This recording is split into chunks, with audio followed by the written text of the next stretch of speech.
Everybody, at this point I am just about done my second bottle of Golden Monkey. Again, that is a 9.5 volume by alcohol kind of beer. I don't know what the standard of those go for. I don't drink a lot of beer unless it's like Corona. Maybe a bottle of Yingling. Then again, I don't really drink a lot of beer to start. I don't know. But I appreciate you guys tuning in. We got more Mario Sunshine for you here. The journey for blue coins and 100 coin Shine Sprite continues here with the final level of the game is Pinata Village. And before we get started with more blue coins or something like that, I want to show you guys an alternate way in which you can completely fuck this level's challenge in the ass.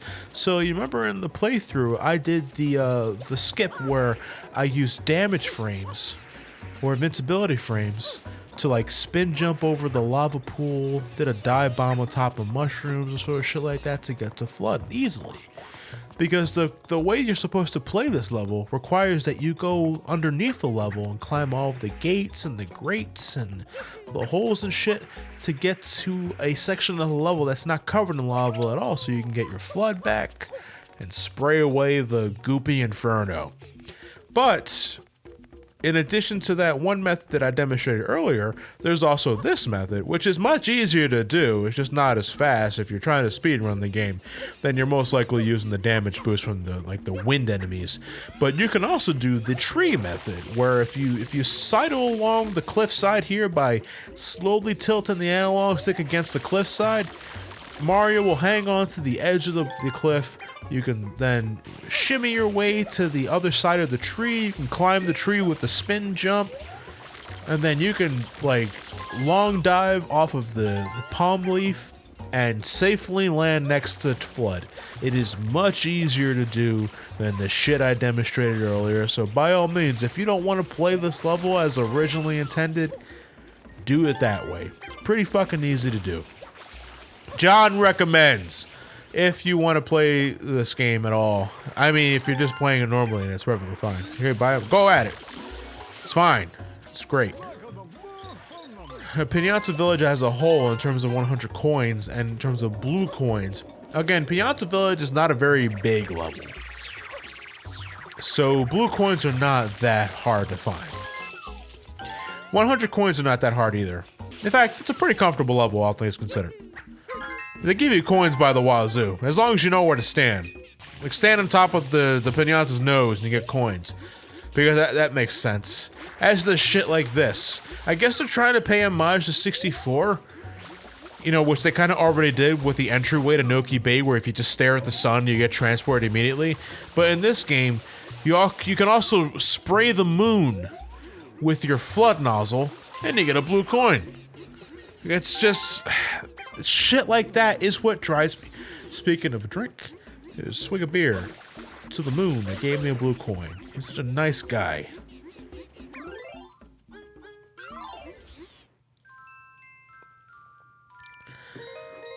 That's the sound of the thoughts playing in my head right now. Anyway, okay, I've done it long enough. This one now we're in the blue coin montage bar of the video. All right. So, Last Legend, sorry. I read that as Lassel Gen. I'm a Lassel, sort of Gen. John, what was your greatest gaming-related find at a garage sale or flea market? Now, I'm going to take a quick glance over at my gaming collection here on the left side of where I'm recording this. Unfortunately, my vision kind of sucks right now because I can't see worth the damn. And just in terms of gaming related stuff at a flea market, fuck, I can't really think about that right now. Cause it's been a while since I've gotten finds at a flea market. Well, I mean, I guess if you count gaming conventions, cause I mean those are kind of flea markets. Not really. I understand that, but I don't really buy games at flea markets because they always leave me hung to dry, because a lot of them are sold by like 80-year-olds who never take care of the cartridges, or they're just selling hand-me-downs from their son that doesn't live with them anymore. And they're not in proper working condition. So if there was something I got, I don't remember it. I don't really buy games at flea markets. I get like knickknacks and collectibles. You know, back when I was super into Yu-Gi-Oh, I used to go to flea markets for cards because a lot of times the like adults who sold those cards didn't know what they had and they sold for pretty cheap, dirt cheap prices. You know what I mean? So that was the thing. In terms of games, though, I really can't answer that, dude. I'm sorry, because I can't think of anything at the moment.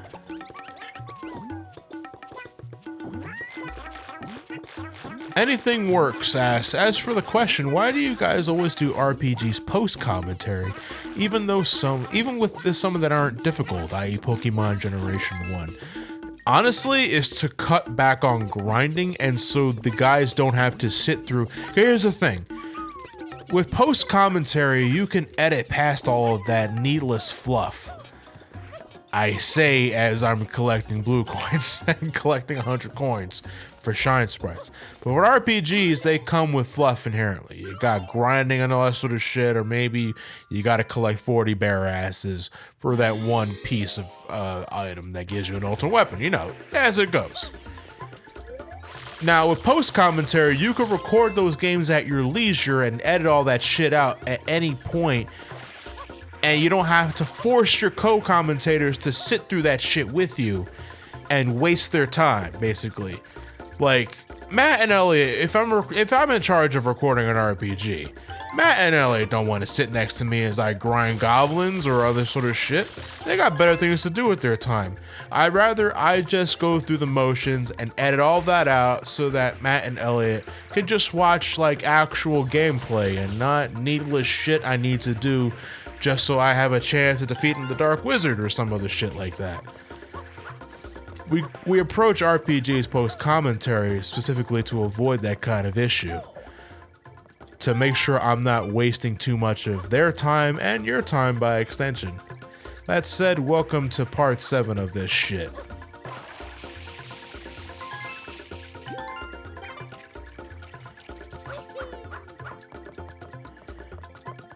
Alright, Retro Peacock says, "Hey John, I have insert number of questions, please answer them all. You're not my fucking mother." Why didn't Metroid Zero Mission come before Prime like you said it was? Because I fucking forgot. Which Sonic game is more broken, 06 or Boom? Probably 06, but Boom is just, it's right up there. Will you be doing AM2R for Brain Scratch and SGB? Not sure yet.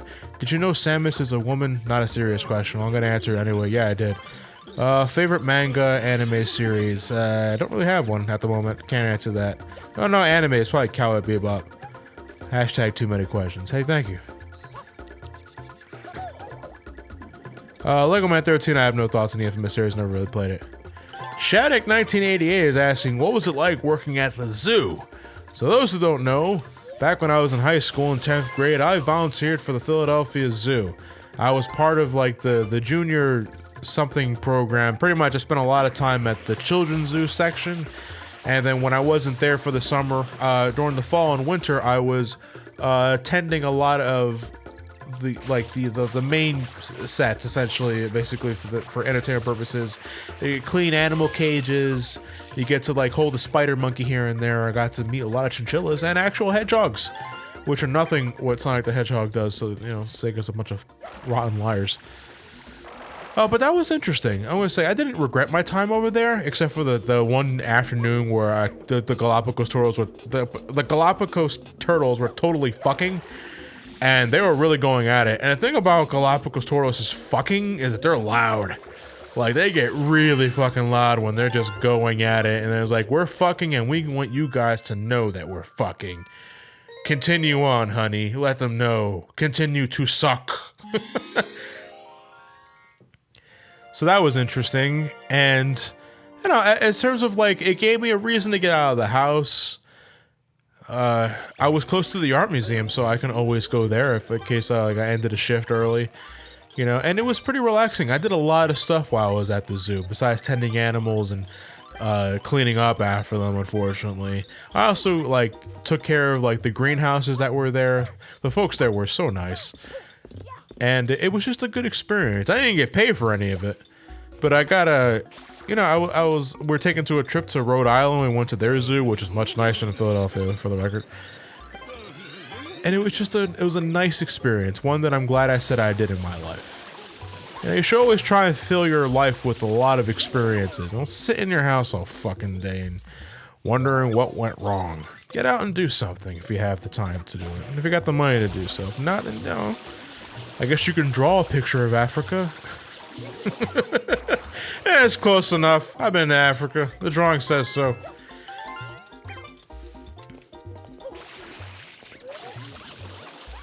The Batfish153 is asking my opinions on Dragon Ball Super. I won't waste too much of your time here. It could be better. It's not horrible, but it could be better. I just wish there were more stakes involved, considering the focus of the plot, the universal survival arc. What's going on, and why does it feel like nothing matters in this damn arc? Alejandro, where is Waldo, is asking, where is Wonky Dick now? That's a good question, actually. I haven't really thought about that since Insane Trilogy, because again, Wonky Dick gets some pretty mundane fucking adventures. Yeah, that's it. I mean, that's all I really can say. It was kind of a joke in the Crash Bandicoot Insane Trilogy, but I haven't really thought about that past that, you know? And I don't want to force anything down your throats. It's the last thing I need.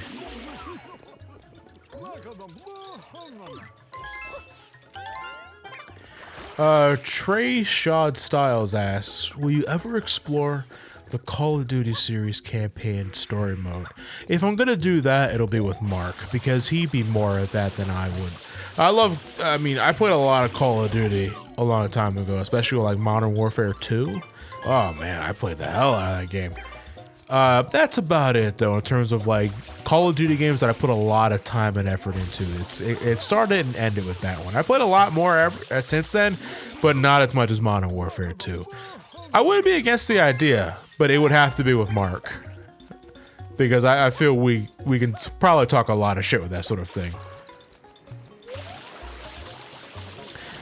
Team Machine asks, would you ever consider doing a Johnny versus the making of Johnny versus, you know, a behind the scenes video where you walk through all the steps to make a typical video, perhaps in celebration of 300,000 subscribers recently?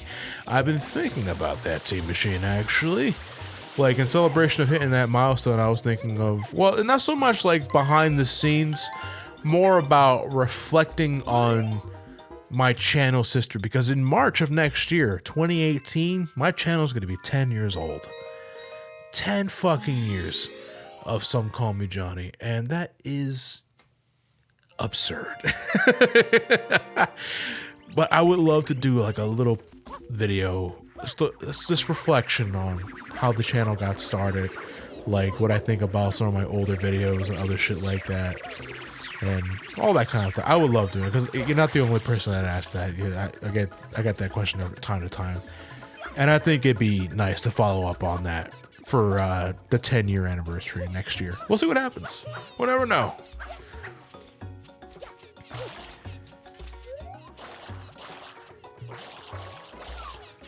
Zen125 is asking, do I read fan fiction? And any other interesting non-fiction books you have guys read of late? No, I'm gonna be honest, I haven't read a lot of non-fiction lately. I haven't read non-fiction in a long time now that I think about it. But fan fiction at all? No, I don't read fan fiction. No, I'm not against it or anything like that. It's just that I don't have the time. It's not something I put into like my priority list, you know. I'm not against the idea, because I used to do it myself. Like back in high school, oh shit. And I mentioned, I think it was a part or two ago, where I made my own comics and illustrations and everything. That was essentially a giant Dragon Ball Z fan fiction and ripoff, if we're going to be honest here. But in high school, I used to make fan fiction with Final Fantasy. Of course, I inserted myself into it, as well as all my high school friends. That sort of thing. Pretty sure we've all done that, or at least thought about doing that. And, you know, that's where it pretty much ends. But in terms of, like, just going out to read someone else's story, nah, I haven't really had the time to do that. Mr. X867 is asking, are there any old LPs you plan on redoing? At the moment, the only series that I would like to redo in any form or fashion, okay, there's two of them actually, and it's the top two. The original Mario Brothers series, like Mario's 1 to 3, because I would, one of my biggest regrets about early SGB is that the mic quality fucking sucks. Like, there's not mince word about that. Like, I'm glad for everyone that's been here in this channel for a long time, but it's a struggle listening back to those old stuff because the mic quality is just fucking abysmal. And it's only about like two and a half years ago and we finally got like the broadcast mics, and I'm happy about that. I'm glad the channel has grown, and in a way those Let's Plays just cement the fact, they're proof that we have improved over the years. Just, in terms of audio quality. But at the same time, we covered a lot of our favorite games of all time with that shitty mic quality. And as a result, I would love to redo them with like the audio quality and stuff we have nowadays compared to what we had back then, which was like everybody had a separate laptop and we had these cheap ass Logitech USB headsets which you can get at Walmart for like 15 bucks. You get what you pay for. It's pretty much the moral of the story is what I'm saying here. But I would love to do like the old Mario stuff again, the classic Sonic stuff. Holy shit, I would love to go back and do those again. With like the stuff we have now with Matt by our side, because Matt wasn't with us for the classic Sonic stuff. It was only Elliot and I. Sonic's 1 through CD and that sort of shit. I would love to have Matt with us for those. And there's a lot of stuff I would like to redo, but one step at a time here. But if I were to start, it'd probably be with Mario and Sonic. Nathan Eisler, Nathan Eisler, is that how you pronounce it? I don't know. What's your view on the partnership with Sonic Forces and Hooters? Yeah, does that even matter? I mean, what was the fucking point? I mean, I thought they were like, unless I'm missing something here, I thought like the Hooters sponsorship or partnership was gonna lead to maybe like a Hooters shirt in Sonic Forces. And to my knowledge, there isn't one there. Is there? I don't know. And is it female character only? Like, these are the serious questions I want to ask in my Sonic the Hedgehog game. Who's wearing the Hooters shirt? I guess out of all of them, it'd probably be Rouge, right? Rouge is kind of like the go-to answer to be a Hooters girl. Hey, that's fine. You gotta pay the bill somehow. And if she can feed me chicken wings, that's great.